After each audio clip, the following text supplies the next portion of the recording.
Bon bah voilà, là je fais une petite vidéo parce que je voulais faire un test, parce que pendant le confinement je me suis dit que j'allais un petit peu changer le contenu, j'allais faire aussi des contenus un peu balades. Bon, ça nous changera un petit peu, donc là je vous présente, voilà, j'ai acheté une nouvelle GoPro, donc c'est celle-ci là, qui est sur mon casque. Je parle un peu plus fort parce que j'ai pas de micro, il faut encore que j'investisse, parce que sur la 6, donc là ici actuellement c'est une 6, avant j'avais deux 4, donc il y a celle-ci et celle qu'on voit là sur le guidon qui me filme. Il y a une stabilisation d'image. Donc j'ai testé un petit peu, c'est vrai que l'image ça n'a rien à voir. Bon, j'en profite aussi pour présenter un peu la moto parce qu'il y en a peut-être qui se posent des questions pour savoir sur quoi je roule.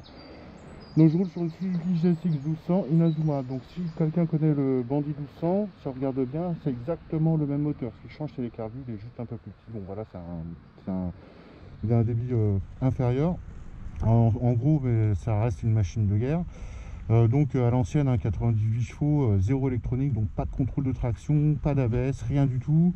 Moi je l'aime bien, c'est ma deuxième comme ça, je trouve que c'est une moto qui est fiable. Moi j'avais changé, donc ce qui était changé d'origine quand je l'ai acheté c'était la selle confort qui est ici. Ce que j'ai changé moi c'est le pot, j'ai mis des petits clignots là parce que j'avais des gros clignots à l'ancienne, je les ai toujours d'ailleurs.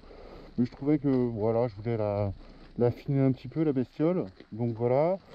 L'avantage de ce genre de machine, c'est que ça coûte rien à l'achat, ça coûte rien à l'assurance, parce que moi je suis au tiers accessoirement, et on peut faire énormément de choses dessus seul, genre changer les batteries, changer les bougies, faire la vidange, enfin, faire des bricoles, c'est super facile, tout est accessible, étant donné qu'il n'y a pas d'électronique, on se dit pas merde, si je touche un truc, ça va tout mettre en défaut et je vais être dans la merde.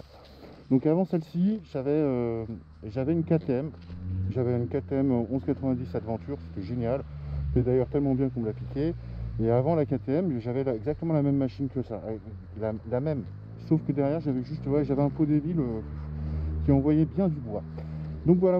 Je vous ferai aussi des vidéos sur des petites bricoles à acheter qui peuvent être pratiques, du genre gonfleur, kit de crevaison, parce qu'on connaît tous les mèches. Moi j'ai un autre truc qui marche très très bien, c'est des champignons à mettre par l'extérieur. Je vous montrerai tout ça. Et puis si vous avez des demandes, quoi que ce soit, bah, dans les vidéos, hein, vous n'hésitez pas à vous laisser des petits commentaires, ça me fera plaisir. Allez, on va rouler un tout petit peu.